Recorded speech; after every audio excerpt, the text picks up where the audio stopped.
Welcome back to another podcast of Sanctum of Eros, where we explore the incredible erotic fire that's been so repressed in today's society. And today we have our magnificent guests. We have a couple today. We have the lovely Gigi. Hello. Gigi. Hi. And we have the amazing Ryan. Hello. Welcome, Ryan. Thanks, mate. It's going to be an interesting one. Yeah. I'm looking forward to this. It's you're our first couple on this podcast. You're welcome. Thank you so much. We are all very, very happy to have you. And I would love to learn a little bit more about, obviously, what it is you do, your kind of work in the industry. And I think the biggest thing that I want to know is kind of how your relationship works in the industry, because that's obviously very fascinating. Yeah. But yeah, before we get into that kind of stuff, just for now, just both of you introduce yourself a little bit. Just tell the audience, what it is that you do and what your job is in the industry, should we say. Go on, Ryan, we'll start off with you. Hello, I'm Ryan Lee. I'm 25. I'm an Irish lad from Dublin. I moved over to London to be an adult content creator. So I was a mechanic back in Dublin and I was just doing it for 2 years. I was about to start college and then I realised towards Christmas time that it wasn't for me. I was sick of the long hours, sick of the long days. I had no freedom. So The weather. And yeah, well, the weather's not too bad. No, but in a garage. But yeah, in a garage, it was long days, cold weather. It just wasn't fitting what I wanted to travel. I wanted the freedom. And I had my older brother, Andy Lee. He started OnlyFans. Mm-hmm.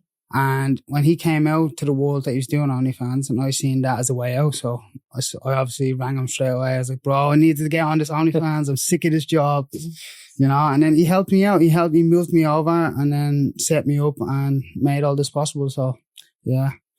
Your brother's the inspiration here. A little bit, yeah. So, yeah, he helped me out. Too much credit. He helped me out a lot when I started, and yeah, he's a great role model in the industry. Okay. Looks like we need to get your brother on next, man. Yeah, definitely. Okay. That's interesting. So you were a mechanic. Yeah, I was a mechanic. And you just didn't enjoy it. No, I loved it. No, that wasn't that. I actually loved it. Me and my boss were so close. We were like great friends. It killed me to leave that job. Like I hated doing it. I was so upset about it. But yeah, I just wanted freedom. I wanted to travel, and I was about to start 4 years college, and that wasn't really resulting in me traveling. It was more looking. I was seeing 50-year-old mechanics coming in now my job, and I was just seeing myself in 50 years, and I was like, that's not what I want to be. I want to just do what I want to do. I don't want to be waking up at 6 a.m., coming home at 6 p.m. It's just not the one, is it? Especially not for a 22-year-old lad. No. So you wanted that freedom. I want that freedom just to live life, what I mean? Life's not all about 9 to 5s and working for somebody else. You can do whatever you want. Yeah. I agree, man. I agree. People can get stuck in those cycles, man. And what? Like people don't do this job because of people's opinions. People are opinionated no matter if you work in Tesco or Asda. Matter. Man, you could be a celebrity and people are still there. Yeah, they always have something to say. Yeah. It will never end, to be fair. No.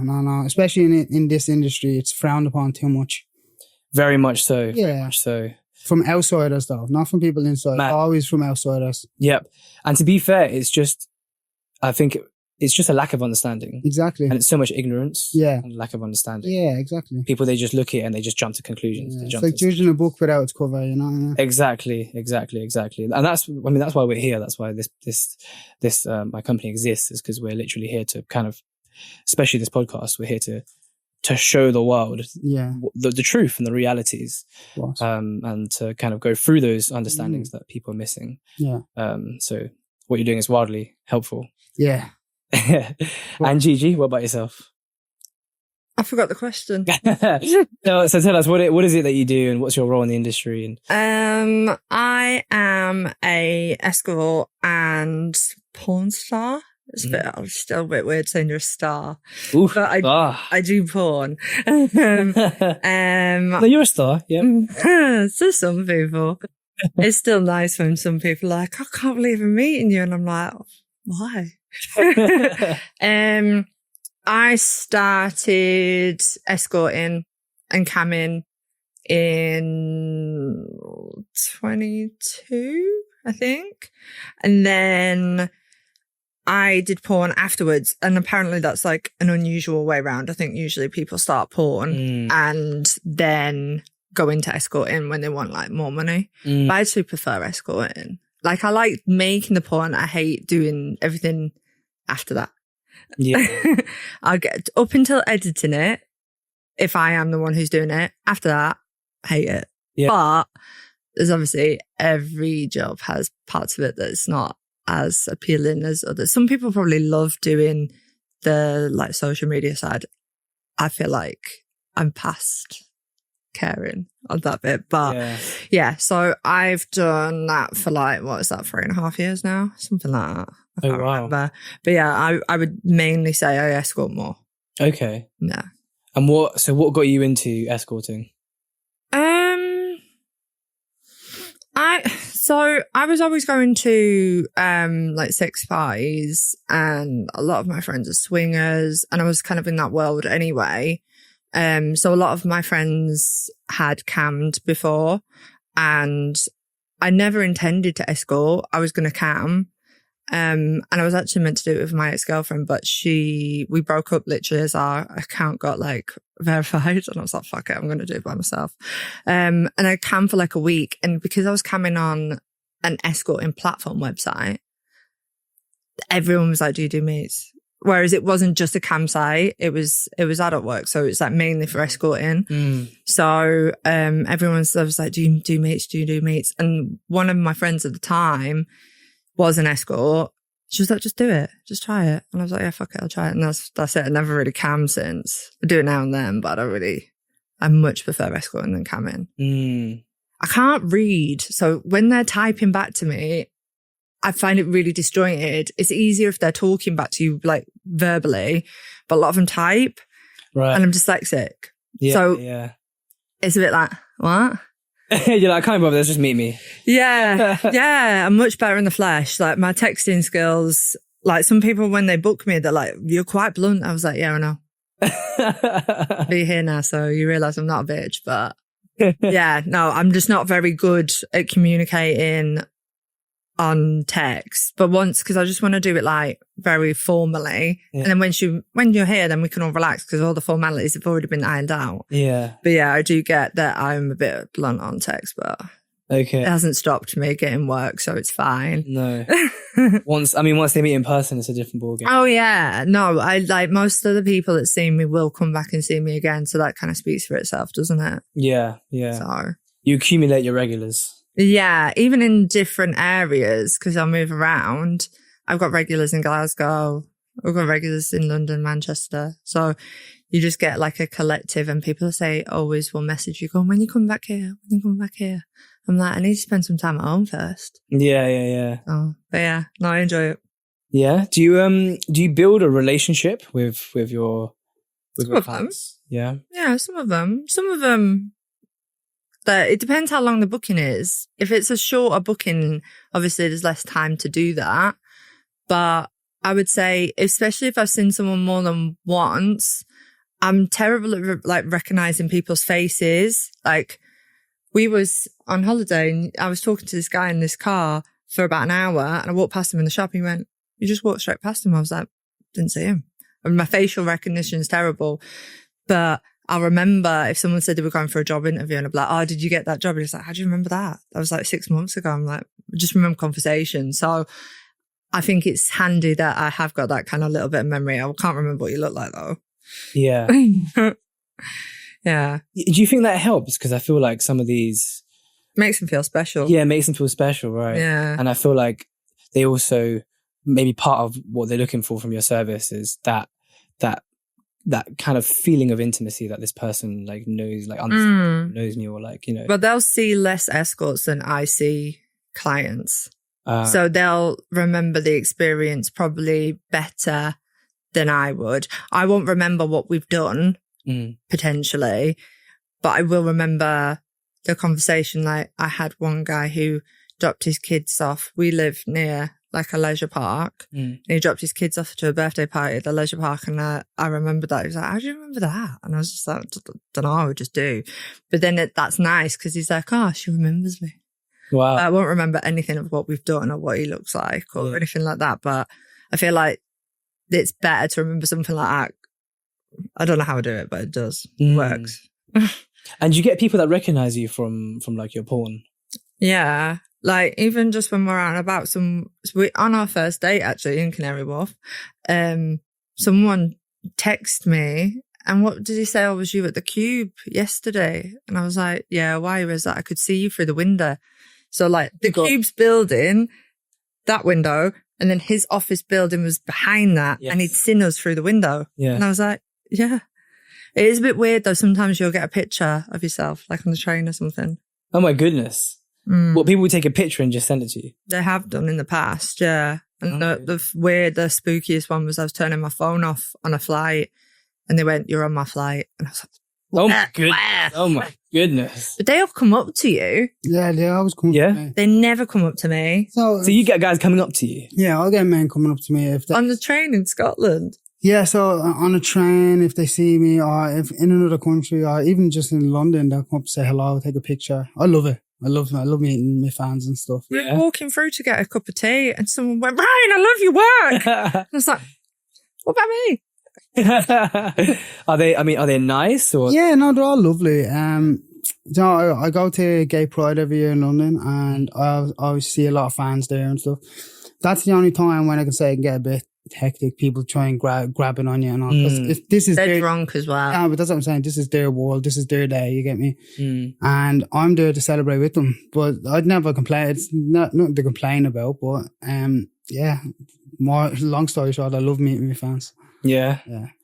And do you do escorting as well? Yeah, I do escorting. Okay. I do cookhold and porn star experience with her, and then I do my own escorting for gay men. Okay. So yeah, people just want to watch us. Yeah. Yeah. Some people sometimes just want to watch us or get involved as well as watch. But there's like that guy in Holborn. He was like, he came on his lunch and he was so excited. He kept going, "This is class. This is class." And he went, "I wasn't going to, but I am now. I'm going to have a wank." And it was like, treat yourself, come on. Funny. He was fucking. Yeah, I was going to say, the people that watch you, are they just there like wanking or? There was one creepy guy. I won't say where it was, but there was one creepy guy, late night. Oh, yeah. But for the most time, they're fine. But I think I got a text late and I was just like, oh, because a lot of the time people waste our time. Yeah. And I was just like, oh, fuck it. Like, we're in an Airbnb. I just gave him the address. I was like, come. And he actually turned up. I was like, I had a cup of tea on the side. We were just about to get in bed. And I was like, right. And he just he just looked a bit creepy. Just like, just watching. Oh my God. And he just held my hand for ages. Oh my God. That's all he did. Well, it can get creepy. It's a bit intense, but it can get creepy a little bit. It just depends on the person, you get me? Yeah. I prefer when they're creepy when you're in the room, though. It's when they're creepy and I'm on by myself. Yeah. So I'm a bit like, oh, fucking hell, you've booked me for 2 hours. Yeah. But yeah, most time he's in and around. He might not be in the apartment, but he might not be far. Or, yeah. But when he's actually in the booking, I know they're not going to fuck around. Right. Because, first of all, there's 2 of us. Yeah. I might not be much help, but I'm an extra body. Yeah. But yeah, I've never, it's really rare that I feel like unsafe, but there has been a couple of times. Have you ever had to ask someone to leave? Oh, all the time. Yeah. Yeah, I've got a very short tether. Oh, wow. You get 2 warnings and you're out. Oh, wow. Okay. Yeah. No, I don't get pissed off about everything, but if I've said, oh, babe, I don't like that, and I'm like, what did I say? Don't do that. And if they do it again, I'm like, fucking get out. But yeah, I've never actually had to get him in the room, but I've got a code word with like anyone that I work with. If I shout your work name, it means we just want to chat to you. If you shout your real name, coming in like, what do you need? Oh, wow. Okay. I had to do it once with Elizabeth and I actually forgot her real name, so I just shouted. I was in a panic. No one calls her her real name. She's actually getting it changed. But yeah, she told me this, yeah. Yeah, but her depoll came and it said Mr. Elizabeth, so she couldn't do it. But yeah. But she still came when you shouted? Yeah. Yeah, and she was with her ex at the time, so I think I shouted his name as well. Right. But he was just pissing me off. He weren't scary. I was just sick of him at this point. I was just like, fucking go. And then Elizabeth's ex actually said, oh, the geezer had been smoking weed in the bathroom. Right. And was in an Airbnb. Right. We were leaving the next day, so I was like, how am I going to get the smell out? So what was he doing that was like... I asked him to get in the shower, and he was like, you're wasting my time. I went, well, you're not clean. It was like midnight or 10. It was late.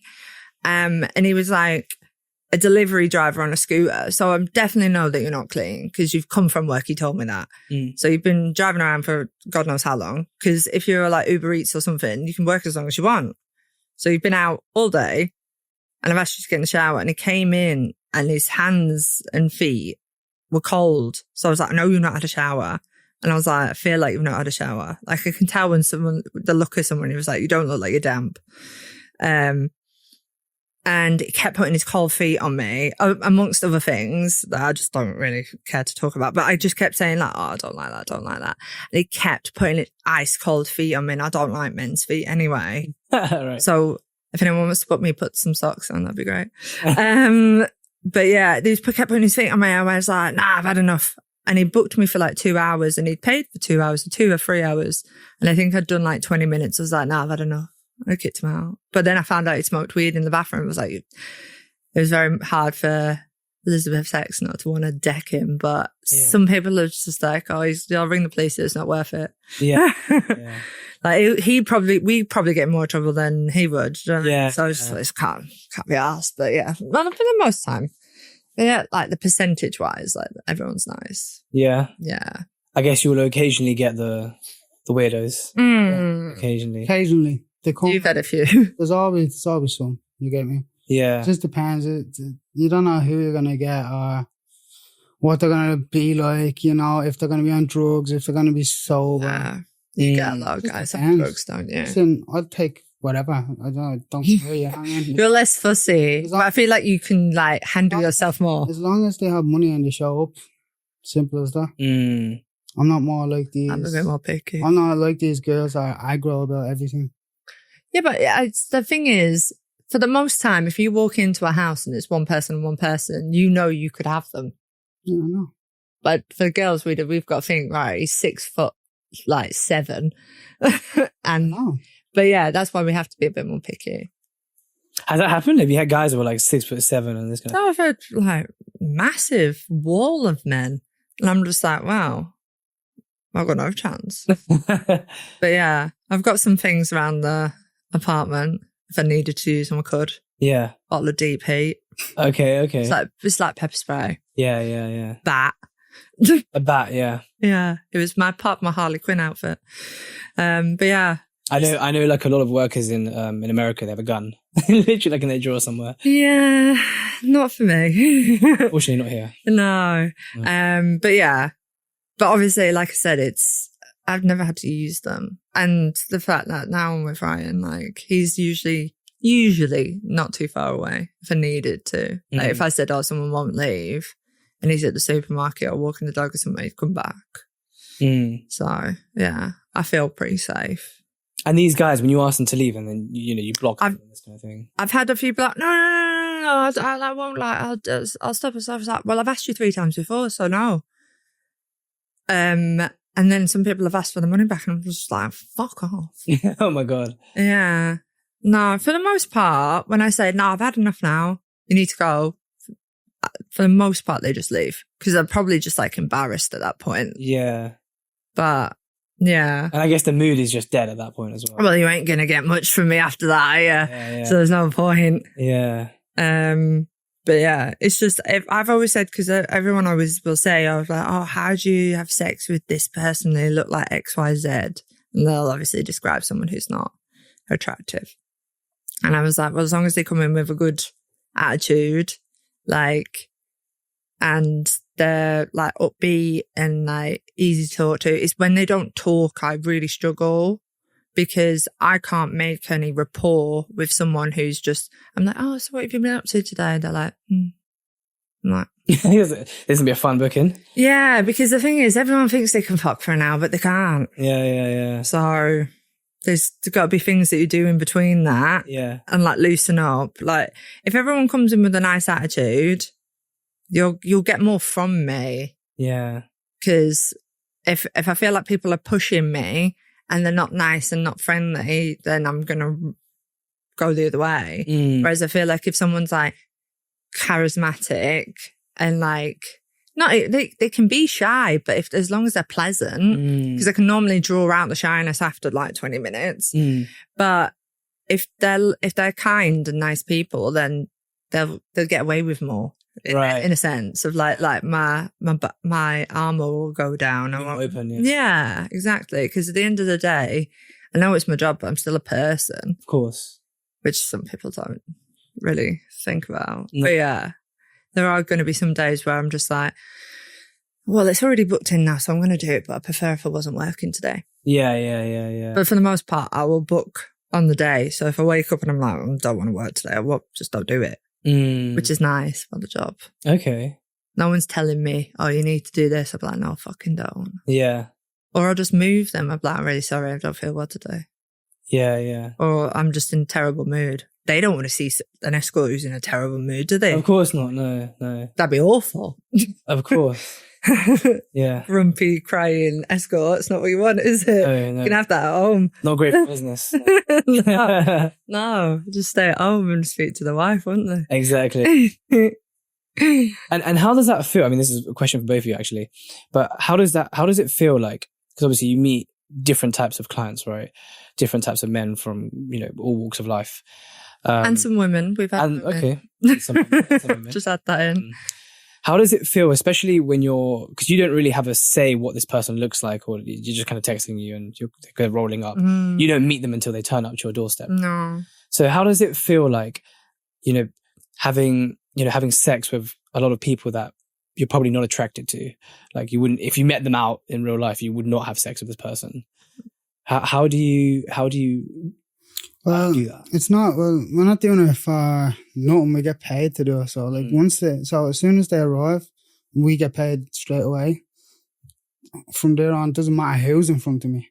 You know what I mean? Like I got paid. This is my job, you know what I mean? So it's just like 25 minutes or an hour worth of empty sex really and entertainment. That's all it is. Yeah, a lot of yours leave after they're finished. You might book him for an hour or even 2 hours and then it could be done in like 30, 45 minutes and then he's like, right, it's done, I'm off. Whereas mine will be like, oh, let's have a back rub. Let's have a glass of wine, which I actually like. Yeah. You would hate it. But So you're like 40 minutes, right? See you later, mate. No, if we're finished, we're finished. Time to go, boy. yeah. You know? It's I have people trying to drag out that last like minute. They'll get dressed and they'll sit down on the bed. Or sometimes they'll think, say it's booked for the hour. You have to be dressed and ready to leave after the hour's done. But some of them want to be horizontal for the entire time. I'm like, come on, get up, get dressed. no, I'll just tell them to leave. Yeah. If I'm finished, definitely I'll tell them to leave. You have more, like, you're more dommy, aren't you? Not really. Okay. I feel like that's quite masculine. It's like, your time's up, mate. All right, cool. Yeah, it's it's a simple, like, what we're going to sit around and talk about the weather. Yeah. Yeah, I love it. I have things to be done. Oh, you know what I mean? Yeah.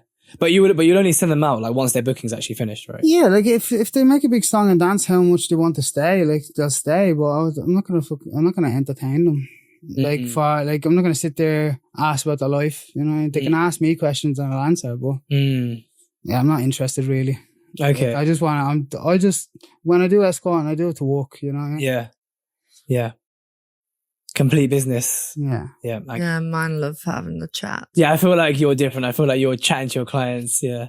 Yeah, because a lot of them will want to do it more than once. So, like, you'll have people that book you for like 5 hours or 4 hours, whatever. Obviously, you're going to want to do it more than once in that time. But I've only ever had one person who was like, condom on, coughed off, like straight away. Like, as soon as it was finished, it was off and there was a new one on. And I've had that once. Oh my God. And a friend of mine had seen him and he booked her for 3 hours. Luckily, he only booked me for an hour. And I was just like, I don't know, you would have done that for 3 hours. I would have killed me. Wow. Wow. And he wasn't like on drugs or anything. Well, as far as I'm aware. A lot of the guys who come to see me who are on drugs are very like, do you want one? I'm like, nah, I'm all right, you crack on. Yeah. But yeah, no, like mine's more like they just want to escape from the day or whatever that's going on. So they just want to have, a lot of people actually call me their therapist. Yes. Very unqualified. Yes. Yes. I've heard escorts say this. Yeah, they kind of feel like a therapist. Yeah, I had one the other day, and I basically know I could be his like divorce lawyer at this point. Yeah, no, all that's happened, but I found it interesting, and I can keep him talking. So I'm just like, what? Wait, yeah, go back. What happened? What did she say? Wait, what? And this is Vanessa, like, but I like it. But obviously, the more we're talking, the less we're fucking. So it's saving her for a little bit. Obviously, I like having sex, or I wouldn't do it, but I like having the bits. I like having that like little downtime in between. Yeah, I will always say, right, do you wanna, you're good to go again. Yeah, but sometimes we can get lost in the conversations. They're like, oh, we've been talking for an hour. I'm like, oh, have we? Yeah. Are you? Yeah. So in those moments, are you usually the one to be like, okay, cool. Well, it's been 30 minutes or something. We should probably like get into it again. I'll check in with them. Yeah. Or I might just be like tickling their leg or something and ask if I can see it. Yeah. Just stuff like that. But if it's like if you've got quarter of an hour left to the end of the booking, I'm thinking, right, start another convo, because I hate it. Say we've got a 2-hour booking and it's like 1:45, and I'm like, we've done it twice. He probably could go again, but he's definitely not going to finish by that time. Then he's got to get in the shower and get ready again. Yeah. So I'm like, right, you've got 15 minutes there. Start something interesting. I have to, because I'm like, I had someone the other day, he was a really young lad, and he started inching closer to me, and 10 minutes to, I went, you ain't got time. And he went, I guess not. And I was like, go on, get in the shower. I will say it to them. Right. I'm not going to be like, I won't skirt around it. I'm like, we haven't got time to go again. Especially if they're lightning quick, then yeah, fine, I'll do it. But if I've done it the 2 times before and I know it's not going to be 2 minutes, then no, I'm not going to do it. Unless you want to extend it. Yeah. And have you met clients that you do actually like? Like, as in, this is actually, they walk in and you're like, wow, actually, you know what? You're actually quite an attractive guy. I've thought a couple people were good looking. But I still have my work head on. There's a few clients who I text because we're mates, and they're usually the ones that I don't find like visually like, but I definitely would say I'm more attracted to like personalities anyway. Yeah. That's why I find it easier when they come in with a good attitude.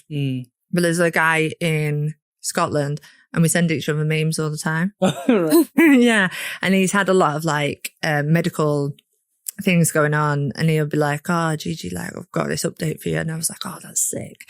But yeah, that's very platonic in texts. But it's just because I've seen him so many times that we've got that kind of like respect. But yeah, it's hard. Like, even when I go into like a shoot, like some people are like, oh, you must, like when I was dating before I met him, like some people are like, yeah, but you're dating, like you're shagging all these like porn stars that look this way. I'm like, I don't, even if they are good looking, I'm going in there and I'm shooting, so it's like stop start, like where we need to do this. I'm like, it's not fucking sexy. Yeah. But then they only see the end product, so they just see this like 20 to 40 minute fuck fest where you roll over each other, not the 3 hours that you've spent fannying around, like been like him wanking in the corner trying to get hard again. Like that's you're watching people do that. It's like, it's not really attractive just seeing like 3 lads just wanking in the corner and having a chat. You would not watch porn if that. No. I mean, someone would find it attractive, but not me. Yeah. But to answer your question, not really, no. Okay. What about yourself, Ryan? What was the question? The question was, have you ever met clients that you're attracted to? You actually think, wow.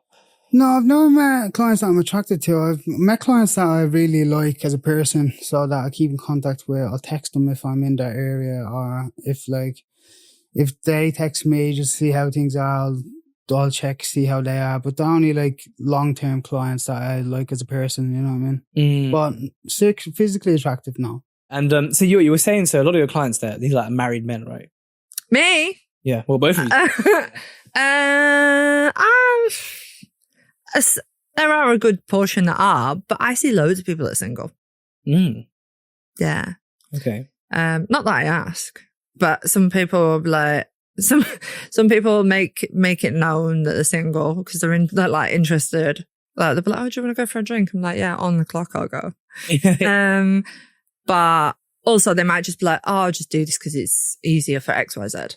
Like, but sometimes you'll just see a ring, or sometimes they'll talk to you about their partner or whatever. But yeah, it's a mixture. A lot of people just assume that everyone's gonna, the reason they're seeing an escort is because they're married. And yeah, there was a portion of that, but I'd say half. Yeah. If I had to guess. Yeah. Should do a survey of the next 200 or something. Yeah. I mean, I don't know. It's so interesting because I was watching a documentary, and this woman who owns some kind of brothel somewhere in the world, she was saying that, like, the clients that she gets, they come from all walks of life, different kinds of background, like different social status. Some of them extremely handsome, really good looking. You would never expect to see someone like this come into the service. Others, not so much. But either way, whatever people are coming into this for, it's like there's a variety of reasons. It's not just the same. Everyone thinks it's because the person's going to be ugly, and that's not the case. No. Like, just because I'm saying, I'm not attracted to them, I know they are attractive people, but I'm only saying I'm not attracted to them is just because that I'm in work. Yeah. So I'm not looking at them like that. Like, I'm sure as people go into business meetings and there's someone really stunning in front of them, they're probably thinking, right, I need to sell my business, rather than thinking, oh, she's fit. I mean, I'm sure people do that. But yeah, you get really good looking people, and it's not just for like ugly married people, which I think is a thing that's like attached to the stigma of it as well. They just assume that like, oh, you'll go to an escort because they can't have sex in other means. Yes. In a lot of cases though, it's been more like people find it more convenient to like just have sex and go instead of doing the whole relationship thing. You know, they don't want to be, they can't tie themselves to a relationship because they've so much going on in their own life. If they're like an entrepreneur or some shit like that, they don't have time for it. So they'll just go see an escort. I get a lot of couples that like will book me once a month to go see them and stuff, like just to keep a bit of fun in their relationship. Yeah, I've had that. Married people will actually book me, just like say, me and my partner want to book you for X, Y, and Z. And yeah, and I just, obviously it's an extra price for an extra body. So like, we just go through the details of that, and yeah, it's always fun. I've never had any problems with it, but yeah. Yeah, I get a lot of couples who want to start swinging, but they're nervous. So they want to practice. Right. Where they can just say, oh, I don't like that. Or like, because I don't give a fuck. So I've had a lot of couples who maybe one of them's had a threesome, maybe one of them hasn't. Or they want to meet someone and be like, right, I don't actually want you to kiss him, or I don't want you to actually fuck him. I want you to play with me, and you can do X with him and stuff like that. Whereas it's just easier to, obviously, when you're in swingers club, you can put those boundaries out. But when I used to go to them, if they said I couldn't fuck the guy or kiss the guy, I'd be like, I don't want to fucking do it then. Like, don't tell me what I can and can't do. Personally, but some like unicorns at the clubs probably wouldn't mind that. But for me, I'm just like, I don't put these restrictions on me. But when it's in work, I'm like, obviously, dude, you tell me what you want and what you don't want. It's easier. I have had one couple have a massive argument. I had to leave the room. I was like an hour booking. I left the room like 5 times. Oh my God. Because they kept going, can we have a minute? They had a massive bar and it was so awkward. Oh my God. Yeah. And then I was just like, she was in the bathroom. And I said to him, I was like, just give her some aftercare. She went, I can hear you two fucking talking. I was like, I was just being nice. And then she was like, oh, well, he should know that he needs to do that. I'm like, some blokes don't. Oh my goodness. And then she texted me the next day saying, we really want to book you again. Like, we can't wait to see you. I was like, fuck you. Fucking seeing you too. That was a nightmare. Yeah. Yeah, it was awkward. But for the most time, like, I had a couple who were actually trying for a baby and they got bored of having sex, like, on certain times. Because I think if you're trying for a baby, you must have to do like loads in that week. Wait. So did you watch a couple try for a baby in front of you? Yeah. Oh my gosh. He'd seen me before and she knew about that. Right. And then I'd seen them maybe once another time. But then she was like, the only rule we've had, he has to finish in me because we're trying for a baby. Yeah. And I was like, I texted them that like the week or two after. I went, did it happen? They were like, no, but I think they're pregnant now. Okay, right, okay. But it's just mixing it up because it must get a bit boring, mustn't it? Yeah. Like feeling like you have to have sex. Not because you want to have sex. Just like, right, well, I know you're in the middle of dinner, but you need to do it now. Do you know what I mean? I can imagine that being boring. Because do you feel like you offer, like in your services, you offer something that, okay, so for people who are in relationships, it's something that they're not getting at home. If someone's single, then they're not getting anything. And so obviously, but you're providing these sort of services where like, oh, okay, this is somewhere I can get that. Well, think how much you spent on our first date. Probably less than I charged for an hour. Do you know what I mean? Like, and you're guaranteed sex. Whereas if you go on a first date, you might not be guaranteed sex. You was. But yeah, like dating's, and also you can upset someone. Because if you're just dating because you want to fuck, and just the classic way around would be the man and then the woman who wants to date. Obviously, it's not always that way around, but if she really wants a boyfriend and you are leading her on by not saying, yeah, I want that too, just so you can have sex for a bit. And then you're just like, oh, I don't want a relationship. And then you have to upset someone because you haven't been truthful. But at least you'd be like, right, on Wednesday at 8:00, I'm going to have sex. And it's guaranteed. And she's not going to get upset after. No. I'll be upset if you don't leave. Yeah. But yeah, so I just think it's just more convenient. Everyone's really busy. And it's like, it's an expense, like, but if you have that expense and your time's valuable and your money could be spent, your time could be spent making more money afterwards instead of like pursuing all these like apps or whatever, or having to spend hours at a bar to try and meet someone. It's just efficient, isn't it? In my opinion. yeah, definitely. And also I just think like, because you must get like all kinds of kinks and stuff. Yeah. People coming up to you with their kinks and fetishes and everything, and this is what I mean. Like these are kind of things that like there's like a whole taboo around it all.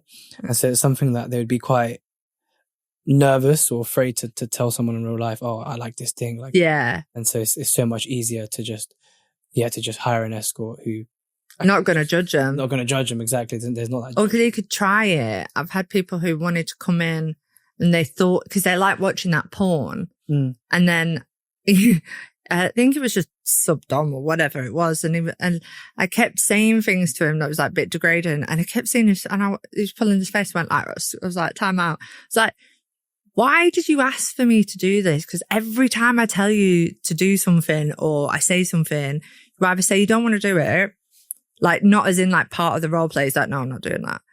Or you're screwing up your face when I'm saying these things. And he was like, but I really like watching the porn. I was like, yeah, but you clearly don't like it. Have you done this before? He went, yeah, twice before. And I went, did you enjoy it? He went, no. I went, right, you don't enjoy it then. I was like, you can enjoy watching something that you don't want to do.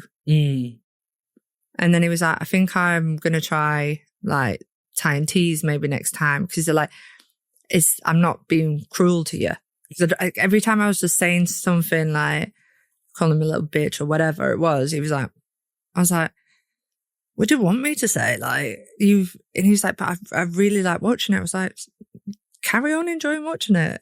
You clearly just don't like it. You're allowed to have different tastes. I don't watch porn, so I can't really say like what I would be into, but I'm sure people who do watch porn don't always want to do the thing that they enjoy watching, I assume. You know, obviously people are going to want to try new things. Yeah, but I just was like, if you don't like it, we'll just move on, do something else. But he practiced that with me and he doesn't need to see me again.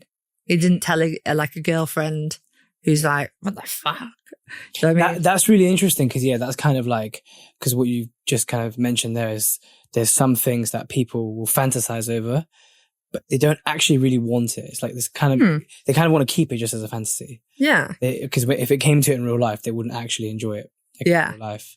And so, like, for example, you've had clients come to you and they have this thing they've seen on porn, but then now they're in the real life situation, they're like, actually, that hurts. Yeah. Actually, that I do not, no, I don't want this. Like, what the hell? Yeah. And so it was only just a fantasy. Yeah. It's not actually a real thing they truly want. Yeah. But it could be something they could talk about. Do you know what I mean? Like, there's couples that talk about having a threesome. They don't actually want to have one. They just like, they're talking about it between each other. So yeah, it's like, that's completely fine. But don't fucking text me. And it's like, that's what annoys me. A lot of couples will text you to book you and they're just sat there talking or wanking or having sex. Yeah. I'm like, we could do this paid. Don't waste my time. Yeah. Because it must be like with the swingers thing as well. I bet there's so many people, like so many couples that might fantasize over the swingers thing, but then they wouldn't, if they actually went to a swingers party, they might not enjoy it. Like it's just something, as you said, something they talk about. Yeah. A lot of couples shouldn't swing because they haven't built up that trust between them. I've seen loads of arguments at swingers club because they've just gone. They've not talked about boundaries or what they're going to do or what they say because you're allowed to change your mind. If we went and I was having a day where I was like, I don't really want to see it, and I see him fucking someone, I'd be like, you need to have some, like, we need to keep like touching base. And you'd be like, oh, I'm not into it tonight. Can we go? Do you know what I mean? And people don't have that communication. And then they have these massive arguments. And then it's like a one-upman thing. Like, well, you did it. Yeah. So there's like jealousy gets in. But you need to have a very strong relationship before you go into that. Yeah. Because you can really fuck it up. Yeah, yeah. I've never really done swinging, so I don't really know to say on that. But yeah, I've heard people, a lot of my friends do swinging. They don't really talk about it much, but a lot of them do swinging and they love it. They do go on their own and with their partners. So yeah, they seem to be fun. Not really my scene. Yeah, yeah. Because then there's also people like, there's also similar to swinging, but there's people who kind of enjoy like being in an open relationship where they'll have like, I met someone like this recently, where like I met this woman and she has a husband, but then she also has a partner as well. Like, polyamory. Yeah, polyamory, exactly. And so she distinguishes very clearly between this is my husband, this is my partner. And I'm like, that's very interesting. And so, because we were talking about something, like kind of like the cuckold thing, and the idea of like, watching someone else have sex or this kind of thing. And she was like, oh, my husband can't stand that.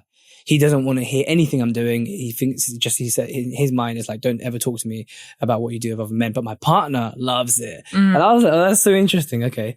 But like that for her, like that's something that she is happy to, she's like all parties are happy to be in this situation. Everyone's happy. But then there's other people where that obviously would not be happy with that situation at all. I think I would be jealous of that. I'm not into an open relationship at all. I don't think, it sounds more like from that situation, what you just explained, it sounds more like a partner and a sugar daddy. You get me? Sort of vibe going on. But like it might not be, but it just sounds that way.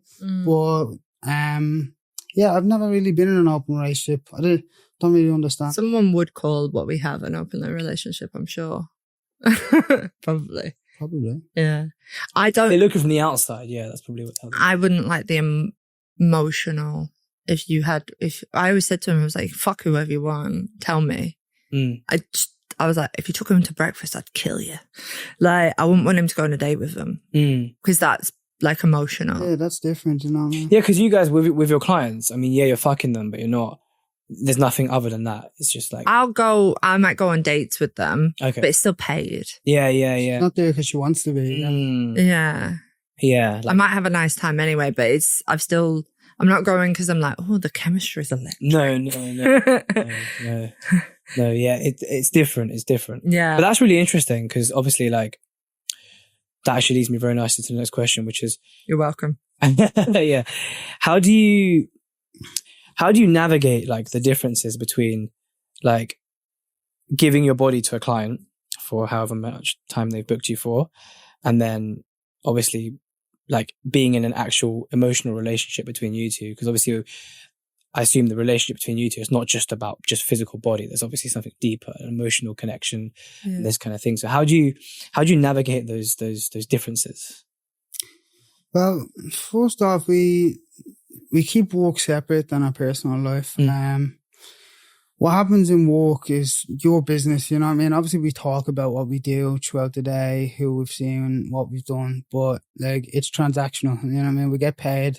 That's the main goal. So like we always have something else we're doing behind the scenes of porn and OnlyFans. So like either we're planning the next holiday, next trip, or work trips. We have something to take our minds off what's just going on. You get me? So it's not like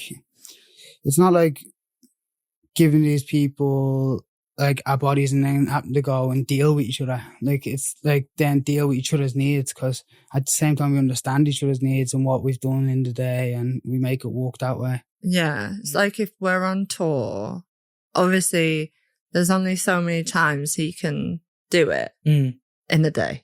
Of course, yeah. Especially for a man. Yeah.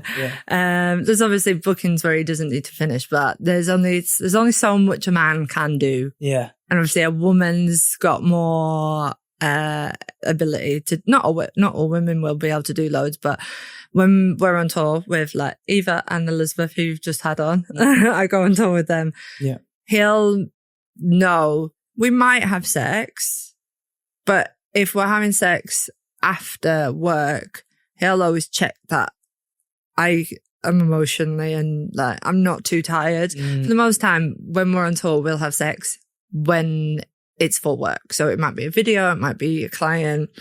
But when we're on tour, sometimes we don't go to bed till like 2, 3, because if I finish work, I need at least an hour or two to decompress and change the energy in that room. So that's why I like going sitting in a lounge. That's why I like an Airbnb rather than a hotel. Because if you're in a hotel, you're in the same room.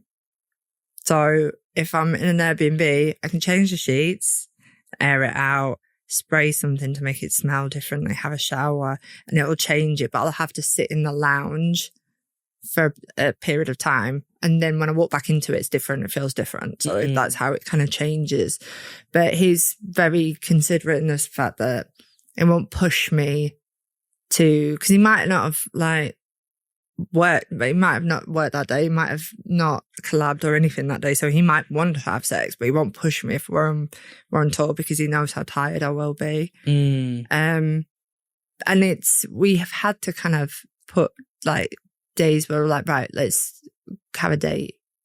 Because when you work for yourself, like I feel like I'm always working, and sometimes I feel like it never stops and it never begins. Like it doesn't always feel like I'm flat out, but I'm always looking at that work phone. I'm always looking at my sites.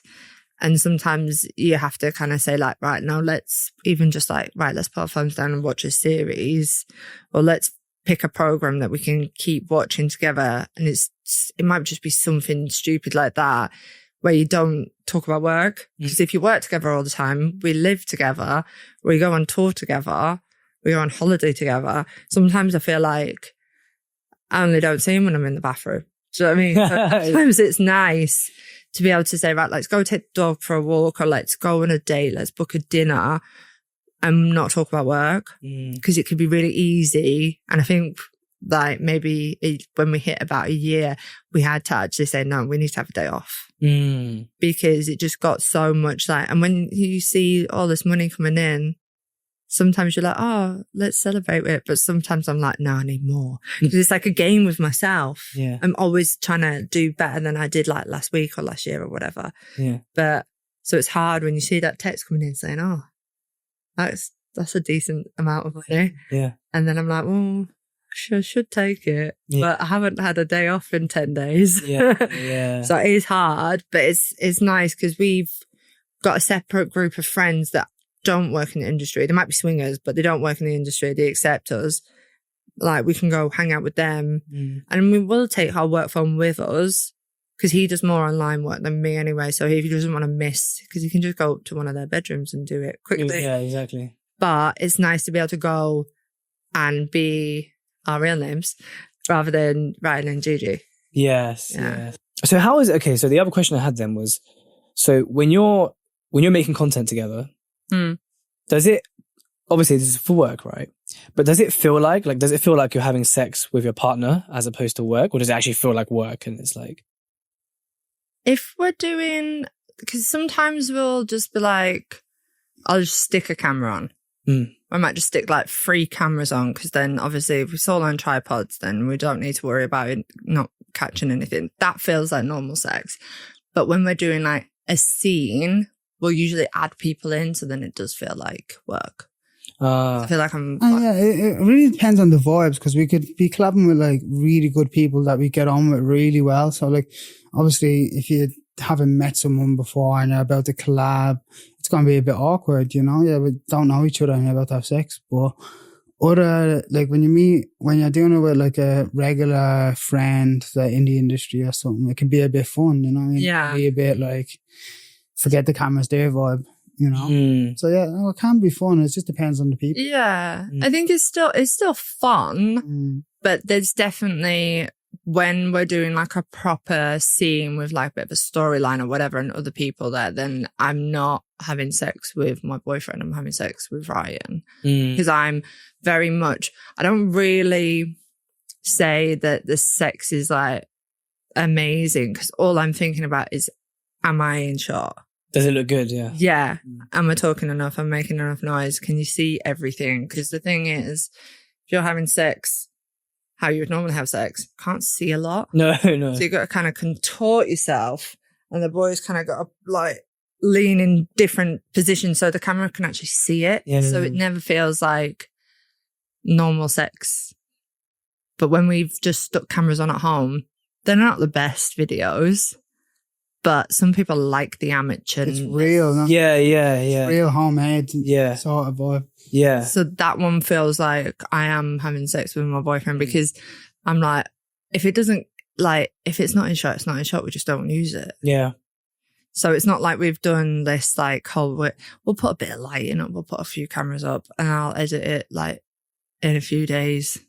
But it's not, that's like a filler video, or like, for me anyway. And yeah, that one feels like more normal, because we'll just do that like if we're not bored, but like we're like, oh, do you need a video this week? Do you need something? Yeah, if we need content around. Yeah. It's like we did 2 on holiday, 1 on holiday. I had a custom and it was smoking. So obviously we had this like beautiful like balcony with this swimming pool in it. So I was like, let's just do it there, because I can smoke outside. So we just kind of did it there. So obviously there was an element of that was performative, because I don't actually smoke cigarettes. But I'm outside, we're doing whatever we're doing. And then we took the camera inside and just kind of stood it up. And then we had like what I would consider normal sex. Yeah. Yeah. But yeah, it's still fun. Yeah. But if neither of us can bother, we just don't do it. Yeah. Like, we're not always filming. Like, we have sex most of the time, not for work. Yeah. And we might do like 1 video a month together for work. So out of that month, we'll have sex however many times just for us. We just, because we're late night people. Yeah.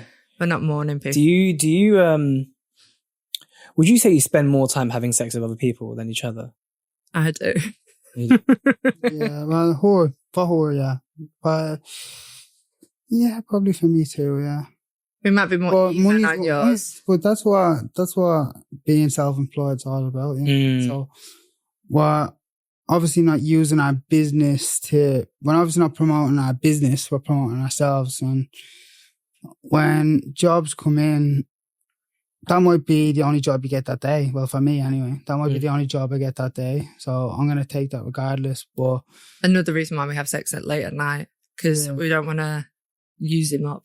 Yeah. Oh, but then, yeah, especially for right now. Yeah. But yeah. So yeah, I think we definitely have sex with other people a lot more than we do with each other. Yeah. And how do you handle that? How do you handle that in terms of your relationship? I think it was easy for me because I'd spent 2 years prior single and not really trying to date, but if I had someone who I might have like gone on a date with them, or like I might have met them on holiday or something. I was mainly on holiday, and they're like, but like they couldn't get their head around it, and they understood in like theory that it's work and it doesn't mean anything, but their emotional side couldn't get over the fact that it was work because they've not had to do it. Whereas when I met him... So this is people outside the industry. Yeah, civvies. Yeah, civvies, yeah. So like a civvy person would be like, especially if they've never been a swinger as well. If they're just a regular guy or girl who's been in monogamous relationships their whole life. And then for me to say, oh yeah, I might fuck 8 people. I think 8 or 9's my PB. In one day? Yeah. Okay. That's not a gangbang. Yeah. But yeah, that's wild. Someone would never even think about kissing 2 people in one day. Like, do you know what I mean? So like for that, and I get that it is odd, but I know he's not picking people for collabs because he fancies them. He's picking them because A, they perform well, they've got good numbers, their platform's like quite big or whatever reason, or they fit the type of person that would do well for them. And he knows the same for me. Like, he knows that I don't really go on Twitter to look at people to collaborate. I'm terrible. I don't really do it. Yeah. But I will normally just be like, oh, April messaged me saying this person was really good to work with. I'll message them. That's how I usually work anyway. Especially for a girl, like a boy girl can be a bit creepy with some people. So I'm just going off, was he sound? Did he do well? I'm like, yeah, fine, I'll message him. I'm not going off like, oh yeah, he's sexy. So he knows that I'm just looking at it for work. So I think if I was texting them loads afterwards, I'd be like, what are you doing? Yeah. But yeah, it's not going to happen. And because I think as well, like, and I don't know if you come into this category, but there's also some people, because as you mentioned, like swingers and this kind of thing, but there's also some people who it's not just that they like tolerate what their partner does or something like this, but they actually like it. It's like something that they like get off to it, kind of like the swingers thing. And I feel like it kind of reveals the different relationship dynamics like in the world. Like we live in a world where people are like programmed and conditioned to think relationships just have to be this way and that's the only way it'll work. But actually, like, if you look into it and if you look into the different types of things people are into and things like this, and swingers are just a good example of that, but there's others. But actually there's other ways that you can have a relationship and it being working, which is obviously contrary to what most people think. Because most people, oh no, it just has to be this way. I don't think you can get 100% what you need from a person, from one person. You have like friends and families and obviously people like that. But if you do find someone, like, say I had like a kink and he's not into it, I could do it at work. So you have that luxury, yeah. Yeah. But I love getting my feet like sucked and played with. He'll do it if I really push him, but he doesn't love it, so I don't push him on it. But I have so many people who suck my toes at work, so I'm like, oh, it's lovely. Yeah. So, but yeah, it's nice, and you like actually quite like watching, not watching, but like being it when we have a threesome with a guy, like a straight threesome. It depends, yeah. So it depends on the vibes and being there in the moment. It just depends, you know what I mean? Sometimes you might like it, sometimes you might not. Oh yeah, but yeah, he said just like it's nice to watch me enjoy myself. So, yeah. I know in the swing as well, they have that like reclaim. Yeah. Yeah. This is what I'm saying. Like some people, it's like a big thing for them. They're like, oh, like, a few of my friends like to reclaim their wives afterwards. Yeah. Exactly. But this is something that a lot of people don't know about. Because if you actually understood that, then you would it would make more sense. You'd be like, oh, okay, so that's how. Because that's actually quite alpha, whereas like it could come off like quite beta, letting you fuck someone, but they're like, no, come on, and I just ravish her after. It literally, I'm reclaiming her. Yeah, whatever floats your boat. If as long as everyone's happy, exactly. And it might change. You might be like doing that for these 2 years, and then it might just be like, well, actually, can we just be us two for a bit? Like, it has to be kind of like fluid on it. But, yeah, I think whatever, as long as no one's getting hurt and it's all legal, like, go for it. This is true. People are too worried about what other people are doing. Oh man, 100%. Okay, so final question before we wrap up. But if there was, and this is for both of you again, if there was one thing you wish more people knew about your work and the industry, what would that be? Do you want to go first? Go on. Don't judge the sex industry before you meet people that are in the sex industry, and have fun. You know what I mean? Like, life's short. There's no point in judging something that you know nothing about. Just go out and try it. Do something fun. Do something for your partner, yourself, that you just don't know that you might want or need, and go out and try it. Try new things. Be open-minded. Yeah. Key. Yeah. I think a lot of people don't, like, the classic example is like reading a headline of a newspaper that's clickbait and then not actually reading what it is about. Like, we've done stories and we did a documentary.